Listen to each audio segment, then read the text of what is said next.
मैं अपनी बात एक घटना से प्रारंभ कर रही हूँ। एथेंस में एक दार्शनिक मध्याह्न की तपती धूप में अपने हाथ में लालटेन लेकर मनुष्य की खोज कर रहा था। सारे लोग उसके इस पागलपन पर हंस रहे थे और लोग ये भी जानते थे कि यह ज्ञानी है, समझदार है।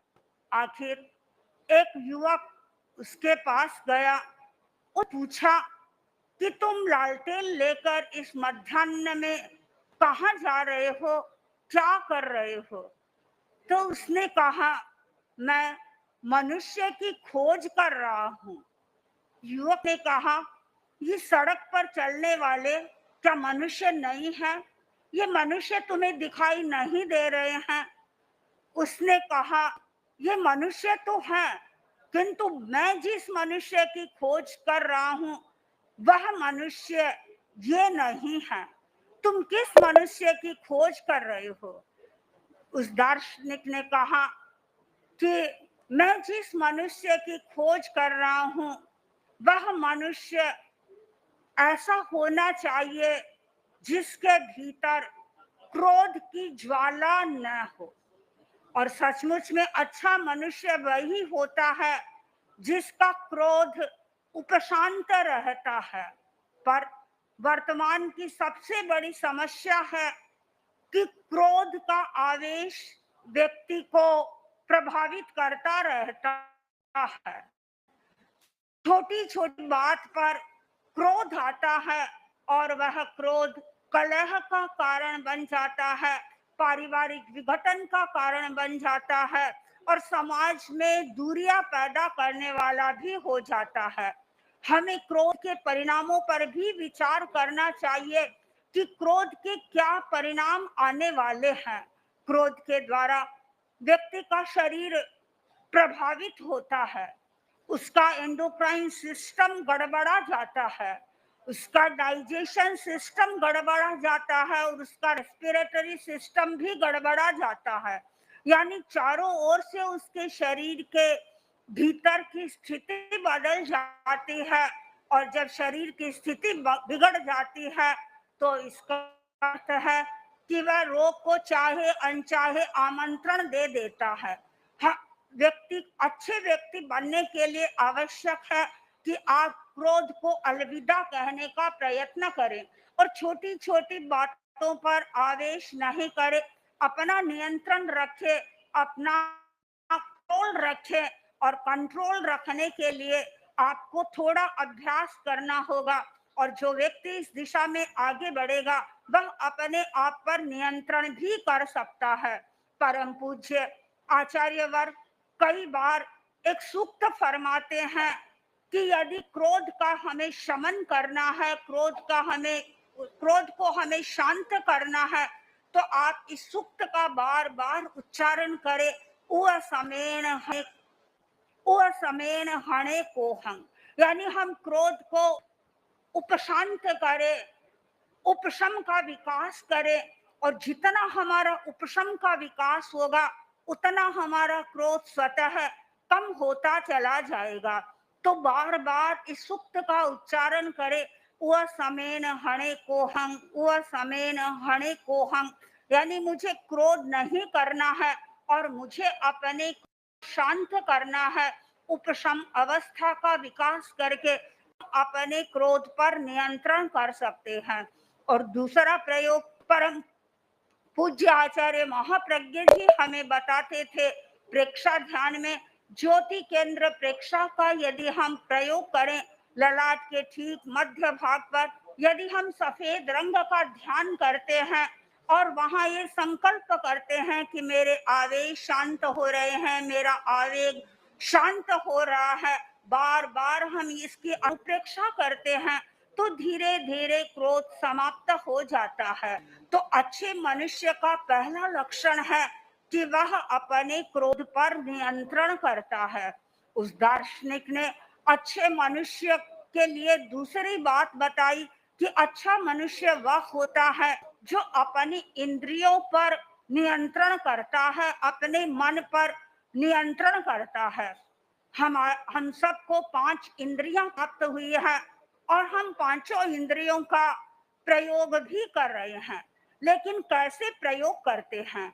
हमारे सामने अनेक दृश्य आते हैं, हम उन्हें राग भाव से देखते हैं, प्रियता के भाव से देखते हैं या अप्रियता के भाव से देखते हैं। श्रोत्रेंद्रिय में शब्द आते हैं, शब्दों कौन से ऐसे शब्द हैं जो हमारे भीतर प्रियता पैदा कर रहे हैं और कौन से ऐसे शब्द हैं जो हमारे भीतर अप्रियता पैदा कर रहे हैं। इंद्रियों के ये विषय हमारे भीतर प्रियता और अप्रियता की चेतना को पैदा कर रहे हैं। रसनेन्द्रिय में रस का आस्वाद आता है और जैसे ही रसनेन्द्रिय के अनुकूल कोई वस्तु मिलती है, व्यक्ति को खाने में अच्छी लगती है, और रसनेन्द्रिय में यदि टेस्ट नहीं आता है तो उस चीज के प्रति अन्यथा भाव पैदा हो जाते हैं, द्वेष का भाव भी आ जाता है और कभी कभी इसके कारण घर कलह भी हो जाता है। रसनेन्द्रिय पर नियंत्रण करना भी बड़ा कठिन कार्य है। स्वामी राम तीर्थ के बारे में बताया जाता है, जब गृहस्थवास में ही थे और थोड़ा थोड़ा साधना का क्रम उन्होंने प्रारंभ कर दिया था। एक बार वे बाजार गए, उनके मन में इच्छा हो गई कि मुझे नींबू खाना है और उस नींबू को लेने के लिए वे बाजार गए। बाजार में देखा एक दुकानदार के यहाँ पर बहुत सारे नींबू पड़े थे, वे नींबू लेने के लिए लालायित हो रहे थे। दुकानदार ने पूछा क्यों आए हो? तो उसने कहा कि मैं नींबू लेने के लिए आया हूँ। नींबू का क्या भाव है, कितने मूल्य में तुम मुझे ये नींबू दोगे? भाव ताव सब कर लिया और जब हाथ में भी लेकर के देखने लगा, करे नहीं, मुझे नहीं लेना है, मुझे इसको छोड़ना है। छोड़ दिया, वहां से रवाना हो गया। 4, 5, 6 कदम चला होगा और वापस उस नींबू का आकर्षण पैदा हो गया, नहीं मुझे तो नींबू लेकर के आना है। वापस गया उसी दुकानदार के पास में और कहा मुझे तुम नींबू दो। उसने कहा तुमने अभी कहा था कि नींबू नहीं लेना है। उसने कहा नहीं नहीं, मेरी इच्छा हो गई, मैं ये नींबू तो लूंगा। और उस दुकानदार ने उसको तोल दिया और हाथ में देने लगा। हाथ में नींबू लिया और फिर देखा, फिर कहा अरे अरे नींबू मुझे नहीं लेना है, इस नींबू के प्रति मेरे भीतर में अनुराग है, राग पैदा हो गया है, मुझे इसे नहीं लेना है। और वापस उस दुकानदार को नींबू दे दिया। थोड़ी दूर चला, वापस वही स्थिति पैदा हो गई। वो अपने राग को नहीं छोड़ रहा था, अपने आकर्षण को नहीं छोड़ रहा था और नींबू का तो लेते ही लोगों के मुंह में पानी आ जाता है। फिर राम तीर्थ दुकान में पहुंचे, पानी आ जाता है। फिर राम तीर्थ दुकान में पहुंचे और इस बार दुकानदार ने कहा तुम क्या ये अभिनय कर रहे हो, ये अच्छा नहीं है, लेना हो तो लो, नहीं लेना हो चले जाओ। तीर्थ ने कहा नहीं नहीं, इस बार तो मुझे लेना ही है, मुझे दे दो तुम नींबू। नींबू लिया, तोल करके लिया और हाथ में लेकर के नींबू अपने घर में पहुंच गया।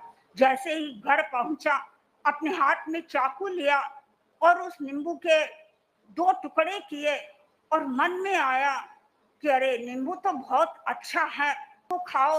और उसकी आत्मा की आवाज आ रही है, अरे राम तीर्थ तुम क्या रहे हो, साधना के मार्ग पर आगे बढ़ने वाले हो और इस इतनी सी खाद्य पदार्थ के प्रति तुम्हारी इतनी आसक्ति जुड़ी हुई है, ये तुम्हारे लिए अच्छा नहीं है। अंतर्द्वंद्व चल रहा है और अंतर्द्वंद्व में अंत में राम तीर्थ ने वह नींबू एक और फेंक दिया और घर से बाहर गया और निकल गया और जोर जोर से बोलने लगा, मैं जीत गया। आसपास के लोग आए और कहा कि क्या जीत लिया आपने? उसने कहा आज मैंने मेरे इंद्रियों पर विजय प्राप्त कर ली। इतने दिन संघर्ष चल रहा था और आज मेरा संघर्ष समाप्त हो गया। यह एक प्रसंग है, पर इस प्रसंग से हमें ऐसा पता चलता है कि इंद्रियों पर निग्रह करना, इंद्रियों पर नियंत्रण करना भी कितना कठोर कार्य होता है। तो अच्छा इंसान वह होता है जो अपने इंद्रियों पर नियंत्रण करता है और अपने मन पर भी नियंत्रण करता है। तीसरा लक्षण उसने अच्छे इंसान का बताया, वह बताया कहा कि जो सबकी भलाई करता है वह अच्छा इंसान होता है। हम कल्पना करें इस दुनिया में कितने लोग ऐसे हैं जो सबका हित चाहते हैं। थोड़ा सा भी यदि स्वार्थ में टकराव होता है, अपना स्वार्थ पूरा व्यक्ति का नहीं होता है, और उस समय में कैसी स्थिति पैदा हो जाती है, हित और अहित की सारी बात गौड़ हो जाती है। पर जब व्यक्ति की अपनी विवेक चेतना का जागरण हो जाता है तो हमेशा वह परहित के बारे में सोचता रहता है, पर कल्याण के बारे में सोचता रहता है, दूसरों को उठाने के बारे में चिंतन करता है। वह कभी यह नहीं सोचता कि कोई व्यक्ति नीचे गिरे, जो नीचे गिरा हुआ है उसको भी वह उठाता है। हम परम पूज्य आचार्य वर्ग को देख रहे हैं कि किस प्रकार परहित में निरत रहते हैं। और तुलसीदास जी ने तो शायद इस यही लिखा है, परहित सरिस धर्म नहीं भाई। यानी उन्होंने तो परहित कोई व्यक्ति कर रहा है, इसका मतलब है कि वह धर्म का पालन कर रहा है, धर्म को अपने जीवन में उतार रहा है। और परम पूज्य आचार्य वर्ग तो परहित के लिए कितना श्रम कर रहे हैं, कितनी कठिनाइयों को झेल रहे हैं, और कितने कष्टों को उठा रहे हैं, और कितने कष्टों कठिनाइयों को उठा करके भी अपने लक्ष्य की प्राप्ति के लिए आगे बढ़ रहे हैं। वर्तमान के मौसम को हम देख रहे हैं, कितना कठोर मौसम है, लोग एसी से बाहर भी नहीं निकलना चाहते हैं। और ऐसी स्थिति में आचार्य वर्ग एसी या कूलर की तो बात बहुत दूर, पंखे के नीचे भी नहीं बैठते हैं।